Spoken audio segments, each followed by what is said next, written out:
I mean, I just wanted to get through turn one and you know, the little chicane at the top of the hill, you know, safely, and that was a little bit hairball, and then you know, got settled in the first couple laps, and you know, there was a couple good passes. I don't know, there's so many passes I don't really remember which ones were which. I think the only one I really remember was Corey scaring the crap out of me going up the hill into the chicane. That was a solid move there, and that was just good clean racing. That's probably, I don't know, every race it seems like I'm saying that was one of the most fun races ever, but that was awesome. Did you have contact with I think it was Tommy on the straight yeah, here? we did. He stuck it underneath me and then had a little moment, and I had a little moment and gathered it up. I was turning one way, he was turning the other way, and he looked over, I was waving, he was shooting me the peace sign, and you know, we went on about our business. So you know, it's nice to have that competitiveness and you know, also have good camaraderie with each other. Well, it looked like you guys really had a lot of trust going on, because there was a couple times, and I think that's where you got back so far, that kind of ruined your chance of winning, was that little bit of a complex here at the 10 complex. Can you tell us a little bit about what went on in that point? Yeah, I think Martin, that's when he drafted by me and Corey, and then I got in there. Me and Corey were pretty much side by side, and then I tried to get around the outside coming up out of 10B or whatever it is up the hill under the bridge, and I just kind of had to get out of the gas a little bit. Didn't want to, you know, run off into the bridge or off the track or any of that. Just kind of settle down and tuck back in line, and hopefully I could gather it back up. But it was, you know, it was that way all the way to the checkered flag. I mean, Corey had a little moment coming out on the front straightaway. I thought I was going to get him. It was close, but no, it was awesome. No, good, clean racing. I don't think there was really any other contact that I seen other than Tommy and I's. Well done indeed. Corey West and Avezra Suzuki. You know, Corey, you've ran well at Daytona. You've been pretty consistent this year, but today you really put on a show. I mean, it was pretty evident early on that you were coming. Did you know you had this in the bike, or did the bike just feel really good when you started the race? Mark Young, the team owner at Avezra, has been working really hard at getting our bikes up to speed, and it's been a big rush all season early on trying to get them up to spec, you know, from coming from the WERA Championship. And we did a little test early on this week, and bike felt good at the test, but it's hard to really know until you get out here and race with these guys. And we've been up top in the charts all weekend, and I knew if I just got a good start and just hung with those guys, we might have something for them. And it was just awesome to be up in the front and ride with those guys. I can only take getting 5th and 6th for so long, and still being able to see those guys, you know, it's time for me to step up, and it's just been great. You know, I'm glad that I'm riding for Avezra Suzuki, and they had the confidence and belief in me to bring their stuff to the front, and just having an awesome time with it. You know, at numerous points around the track, there was passes and repassing going on. It seemed like you were really strong coming into this complex here before the bridge. Was that a braking thing, or just confidence, or what was enabling you to have that advantage there? We made a small change to the front end this morning that really gave me some more front end feel. I didn't have it in turn 1, but I sure did have it in these last few turns. You know, it felt really good, and a couple times, you know, I'd try to run up on those guys, and then they'd slow me down a little bit in the last turn, and I almost ran to the back of them. So it got scary a few times. We definitely did some crazy passing, but you know, Avezra brakes work awesome. It was so crazy coming off into 10A a couple times. You know, I'd be running second, and then all of a sudden 2 guys would come around me, and then there's 4 of us 4 wide, and you know, I'd just look for an open hole and hold it on a little bit longer than everybody. Hope to get it stopped, but it all worked out every time, and it was just a really, really fun race. Well, congratulations. It was awesome. I can assure you, for the fans watching on TV and in the stands.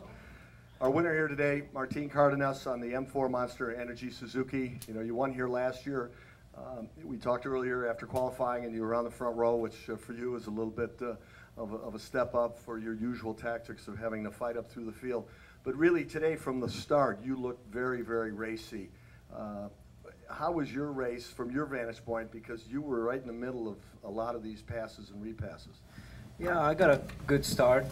I think I led the first lap, with the first 2 laps, I think, and then Danny came passed by me in the back straight, and then I was kind of sitting behind him, but he was very fast in some spots, so I was trying to hang on.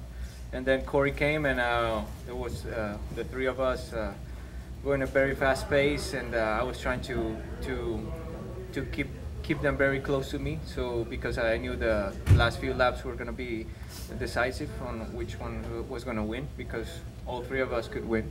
Even the one Yamaha Westby, I think, he also at the end was very close. And but like I say, they were very fast in two sections of the track, so I was trying to hang on to them. And 2 laps to the end, I got a good draft.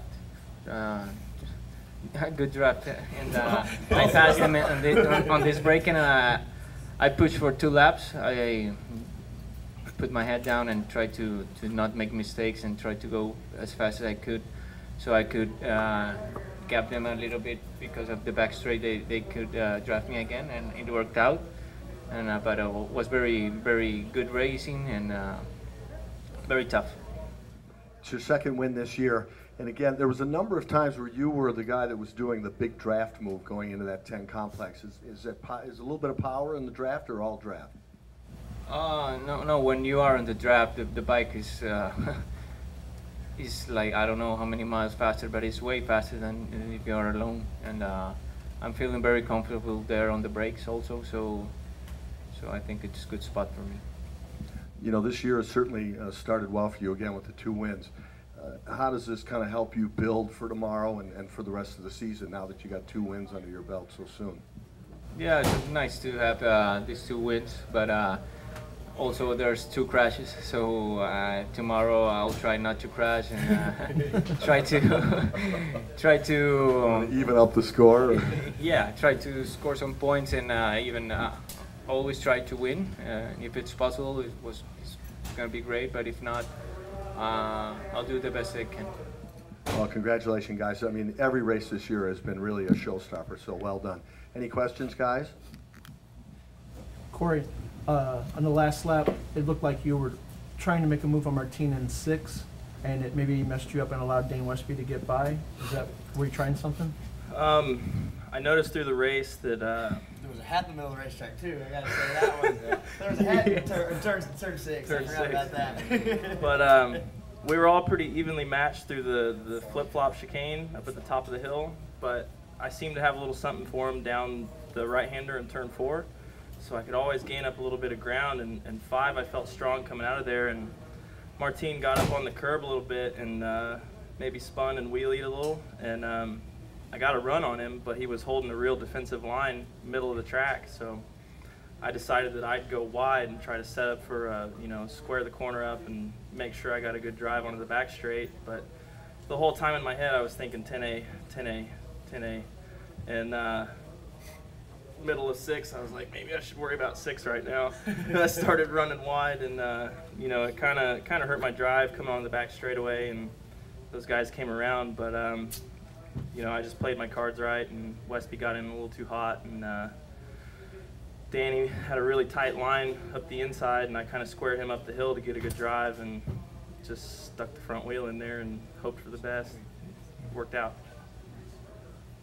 Dan, would you talk about the last battle down into 10 between you and Corey and Dane Westby? Man, that one, I don't even really remember for sure. I know we were real tight coming out of 7 onto the back straightaway, and it was like Corey said earlier, just holding it wide open. So who's going to shut off first and let off the brakes, and thought it was going to be wide open to the gravel trap before we let off. But I know we were just all side by side. I don't even really recall that particular move there. I'm not for sure. Martin, you made your pass for the lead with that slingshot kind of early. Were you worried that for the last 2 laps you might come, that might have been too early to make that move? Yeah, when I made the move, I thought about it. Yes, I thought that maybe they were gonna draft me again, but was the best shot that I got to pass these 2 guys. So I took it and I pushed as hard as I could.